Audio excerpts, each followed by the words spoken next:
Greetings and salutations, all you beautiful individuals. It is another Epic League Unlocked here in Mark. Beautiful individuals for another little breakdown. Unless what we don't need MSI. We can cancel the mid-season invitational because we already know the LEC is greater than the LCK as the EU Legends get it done against the CHZKK Legends, who are obviously sponsoring the event, but they beat the Koreans in reverse sweep fashion. Rekkles even gets a pentakill along the way. Well, man, I think I could buy into the hopium copium about that, because this has been the first time I think ever that we have had a moment where there has been a big upset, a big victory for the West, LEC or LCS. We're looking at G2 versus Gen G back at first stand.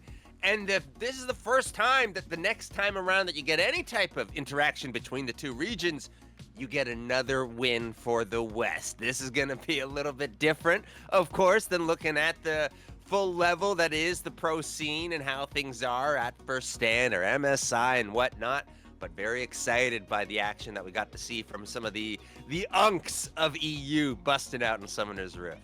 And until MSI happens, we're obviously going to treat this of equal value and stakes as an international event like that only had 3 teams at the entire event. But it was actually a fun event. The players actually seemed motivated. They were scrimming ahead of time to get here.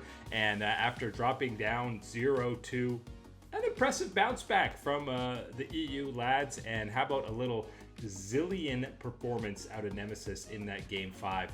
This straight up looked like you were in Earth mode with how hard this poor Temp's Vigar gets stun locked by Nemesis. He was styling on him. There's a lot to talk about through that series, through the comeback for the EU Legends, but really that Game 5 is, of course, the exclamation point of the whole series and everything that goes on. And yes, the story has to be about the Zilean, Nemesis in the mid lane, and that's a lot to say because guess what? We had a Rekkles pentakill going on in this game on the Sun as well. There was a lot of things happening through this whole series, but really the story is that Game 5 Zilean and how gross he was out on Summoner's Rift in that 1v1 against the Vigar and how punishing he was, and then throughout the rest of that match as well. And, we also had the homage to Skewmont with the Nasus jungle out of Jankos in that 5th game. And he even kind of joked about it afterwards with the Korean casters saying, don't worry about Nasus. It's not going to be picked at all internationally. Don't even practice it. Nobody's going to pull it out, so don't even bother. Oh, perfect sleeper agent, Mr. Jankos over there, making sure no one's reading too much into seeing more of the Skewmon strategies from EU. Again, this was a really fun series, and certainly, especially in the way that it does end out and being that exclamation point in that Game 5 for the series. But I think overall, very happy with this event and kind of just a little small tournament that you might not have heard of going on before everything that gets started, but getting to tune in, dive in, eat a little bit of it and check it out. It's been a pretty fun time with this event. And, listen, we're obviously not taking too much actually from it. You had Cuvée and Huni both exchanging like 1-9, 1-10 performances, but I think it's of equal revenge for Huni against Cuvée and Ambition for that 2017 World Finals. You'd rather get the dub at this tournament than a World Championship, surely. We're not crazy enough to really believe a line like that, but I think there is absolutely some degree of truth to that statement, whether it's as far as going as full board as going, yep, I can rest easy now, I've gotten my revenge type of situation, or if merely this is simply a situation where you go, yeah, those guys, they did deny me. Let me put one thing in my category, back in my lineup here for how we play, and you got to give him that one in this one. And the top laners were definitely the side characters of the side characters throughout this event, Yes. even though Huni pulled out the Vayne. But this is another event where you're looking at Nemesis like, man, I wish this dude was in the LEC, because more from the Lost Ratones time, you were saying this guy's the standout performer, and he has been elite in solo queue for several years, and we've seen him go up against these LEC caliber guys, and really Tempt was in the most recent form out of all these Korean players. So it makes you think you want Nemesis back in the lineup, and what a treat seeing Rekkles on AD carries, showing that the old man still got it. I think it really isn't that far of an overreaction, unrealistic to step away from this event and to pick specifically two guys in Nemesis and Rekkles that you can envision could find starting spots, could have some type of avenue, path, progression within the LEC to return and be one of the stars on that main stage, especially someone like Nemesis, because I think, again, the way things played out with Los Ratones and how well he was performing there has to be some, desire to see him back in the LEC, back with a full, committed, traditional type of team roster, whatever iteration it has to be, or maybe it has to be something like Los Ratones to keep his investment, keep his attitude in the right place for the journey through the LEC. But whatever it is, I think, again, you see the raw performance, the gameplay that he can put out, and there's no question to me that he would be an asset to any of these teams within the LEC. And how about also learning here, you saw when Rekkles was getting the Penta, everybody excited to help him get it and fountain dive to ensure he gets it, but the relationship between Jankos and Rekkles, obviously, since their time on G2 together, has been much maligned. It said they don't like each other. Jankos got Rekkles kicked off the squad, but they obviously agreed to be on this team together, and the vibes seemed pretty good between him and the rest of the squad throughout this massive 2-day event. Yeah, and I think that's, again, it's a parasocial thing or whatever, but for me, it's important to see that come through because, again, these are very important figures within the European scene of League of Legends, iconic players and people that have a lot of history behind them. And especially when it is one of these ones where you kind of have a bit of a cloudy, bit of a rainy day history when you're looking back on that G2 run and how things went, and of course, how things played out behind the scenes. Having a situation like this where it is able to be friendly, it is able to be like this, is a good feeling, I think, for everybody involved. Good feeling is the theme for this whole event. And I hope there's more random. Find an NA Legend squad. Bring Doublelift and Bjergsen back to do something. I think this could be a little in-betweener type of tourney that could be fun for fans and a lot of the players alike as well. Despite EU being better than Korea right now, we are still going to have the mid-season invitational in Korea, and now we're heading to the weekend with the big dogs qualifying. And yes, we are talking about those same LCK squads. Only 4 remain in contention to qualify for MSI, and of course, we got to start with the marquee top of the table, win and you're in, between Hanwha Life and T1. We don't need to recap the storylines of Guma going over and all the drama, but the last time these guys played was over a month ago, and you'll remember it is one of several infamous Aurora sightings for Mr. Goat Faker on the Rift. But both these squads are very different than the last time they matched up. Yeah, it's time to call in the LCK waiters. Move away the salad plates and the soups. It's time for the main event. No more KR and EU Legends. This is about the legends of Summoner's Rift right now in the current day of what we have in the LCK. And you're right in talking about, I think this is absolutely one of the times where we will see that champion pool, that experience on some of these champions. He isn't as proficient as his legacy would lead you to believe. Yes, the unkillable Demon King on champions like Aurora. That is going to be one of the things that I think we are going to be having to be aware of heading into these series, because you better believe squads like Hanwha Life, like Gen G, have noticed this is a thing within the LCK and an advantage that they hold over T1, and especially individually Faker and the unkillable Demon King in the mid lane. And that is a mighty fine strategy piece to have in your hands if you're either of Zeka or Chovy for Hanwha Life or Gen G. And Hanwha had such a dominant 7 weeks in this regular season, but now it's T1 coming in here, and I think because we've had kind of a weird scheduling break, we forget how things really wrapped up in the regular season, but an 8-series win streak for T1 coming into this matchup against Hanwha Life. I know they've already had some headbangers back and forth in the matchup since Guma left to join Hanwha, but I feel like I'm leaning T1 in this one just because when there's an MSI around the horizon, you know that they lock in. I feel like the pressure is still going to be on Hanwha Life, even though it's T1 that's opposite them. I think I'm more so going for T1, potentially because of my bias as a T1 fan. I will acknowledge that right at the very forefront. But secondly, because of what you've talked about with that run up that we have had towards getting to this point in playoffs and that stretch of wins for T1 and how they got it done. Number one is Pays being the pentakill Pays monster down in the bottom lane, so you can have some faith in matching up against what will be that firepower on the side of Hanwha Life. But of course, to me, it is the factor of Doran in the top side, who has been arguably the leading member of T1 throughout this second split of the year. And then you head into a matchup against Hanwha Life, and you head into a matchup against Zeus on the other side.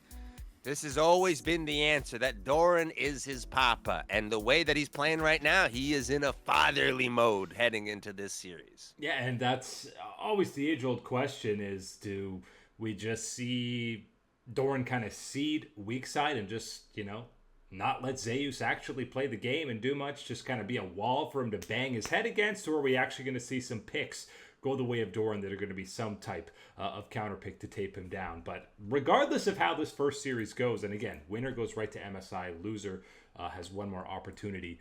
I think whoever loses is going to be so angry and just vicious after this loss that whoever loses is going to be the second team going to MSI. And I don't think I even care if it's Genji or KT in that next matchup. I will be a little bit more cautious because I think that the mental cost of losing this one, because I envision this one to be a brawl between both of these ones, is going to be significant. And it's not going to be one of those ones where it is, okay, well, we need only, we need 2 or 3 days to recover. Well, what if you don't get those 2 or 3 days? What if that next matchup is pretty much, hey, right around the corner, get back out there? That, I think, is where I will be more so hesitant in that regards. But again, if there is more of a breather between them, then yes, I can envision whoever is getting bounced out of this one, regardless of who you think is coming out of that KT and Gen G series, which is a little bit crazy considering, what was the early run at a KT and what has been the run since from Gen G to get to this point. To rule both of them out really goes to say just how confident and just how extreme T1 and Hanwha Life have been in this top area of the LCK. And that's not sleeping on Gen G. Listen, they have a 4-series win streak themselves, have looked much better over the last couple of weeks than the kind of slumping start to this split 2 action that we had. And this is a KT coming off full momentum, winning a series they probably had no business winning against D+. But the last time these two matched up was only a couple of weeks ago, and we had the egregious throw out of KT in Game 2 after they got completely pumped in Game 1, which, if you do look historically, in times past, we've said, okay, that means KT's due for the upset. My question here is does this run go any further, right? Is this KT really, is this simply just, oh my God, DK went boom, Siwoo, what the hell was that situation type of thing? Or is it simply just the magic of KT Rolster, that this is the squad and they can go down to the depths of being pushed all the way to 0-2 and then find that spark to really ignite and push back, back against the wall situation? I'm more so inclined to believe it was a Siwoo, what the hell is that type of moment that has let KT advance to this type of situation and will be very swiftly thrown out of the top of the LCK by a Gen G. Yeah, I would be very surprised if it's not Gen G going to that next matchup against either T1 or Hanwha. But I really think what happens, whatever top 3 it is, whoever ends up going to MSI, that third team that's going to be on the outs, expect them next split. I mean, we saw this with Hanwha after finishing 10th, coming back with a vengeance because the case of FOMO is so powerful. Not getting to go to MSI, not getting to represent as the home country at this event here in 2026, whether it's Genji, Hanwha, or T1. When the rest of the split kicks off, I expect him to hit the ground running and, be towards the top of the table for the majority of rounds 3 to 5. I promise you, you do not want a T1 that is missing out on an event in Korea situation, because they always come back stronger the next time around that they find a way on the international stage, and they've already been pretty darn strong on the international stage in recent history, so don't need to give them any more motivation in that regard. But you're right in saying that this is a big deal, even more so than any other type of regular situation or outline or on paper reading of it that you would see. Knowing that MSI is in Korea and that type of pride that is to represent there, absolutely going to be a big deal in the LCK this weekend. And listen, MSI still holds a special motivator for T1, I think. It's only Owner and Kyria sitting here that have not won an MSI, because Pays and Doran, they've done it with Gen G. Obviously, Faker hasn't done it in almost 10 years now, but I feel like, much like capturing that now seemingly elusive LCK title, if it's not Worlds, it's been a while since T1 won. And so I think it's one of those ones where eventually it runs its course where you go, yeah, but we would want to see some of these triumphs as well, would be the exciting moments from the T1 fan base, I think, to say, because again, how spoiled do you want to be when you're complaining about, a world championships is nice, but I really want a little tiny LCK trophy as well recently. We haven't had one. 3 in a row's getting really boring. Give us some variety, right? Becomes the world's small violin playing up here type of situation. But yes, absolutely is going to be that motivation, and thrilled to see how things are going to fall out here in the LCK. We'll see how the meta falls out in the future as we get the latest champion reveal the other day. It is League on Lock with an E, which is just too perfect. I can't believe they let us help name the new champ, who had the little teaser animation and then the gameplay reveal. It's an assassin in the mid lane. People have compared him to Vayne because he's all about hunting down demons with his 2 little stakes that he's throwing around. Of course, we gotta have a simple, actually really boring auto attack passive that just does more damage the more health they're missing, which seems like they kind of mailed that one in. But otherwise, we got the staples, we got some slows, some CCs, some true damage, a shield, and of course a good old-fashioned dash reset. Oh man, there's a lot going on with this one. I'm not ready to slam down on the 200, 3,000, 4,000 years of Riot game design alarm bells right away on this one. But I can see a history. I can see a path where this becomes one of those 2,000 years of Riot game design type of problems. But we'll discuss about that. I think there has to be some level of congratulations that it's not a 3-hit passive that's coming through from this champion. But at the same time, maybe you retract that applause because it's a 3-hit Q passive that's stacking through. So we still got to have that 3-hit action going on here in some type of capacity.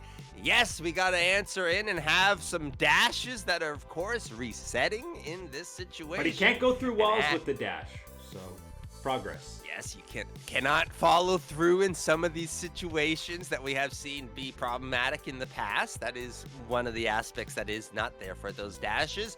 And then we add in just a minor Elder Dragon buff for the ultimate ability here. I think there's a lot to really digest in the ultimate and how it can be used and strategized around.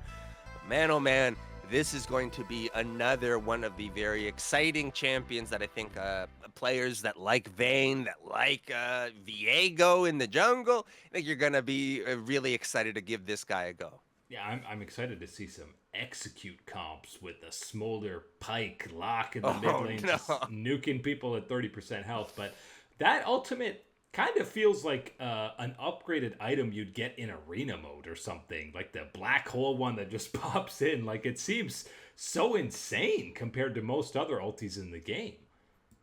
I'm wondering if they'll maybe tune the radius a little bit before release, because to me it seemed, for what it is doing and what capabilities are then after for it, its circle seemed a little bit too large for me in some of the ways you could envision this being a true game breaking type of ultimate as you move through the stages of a game.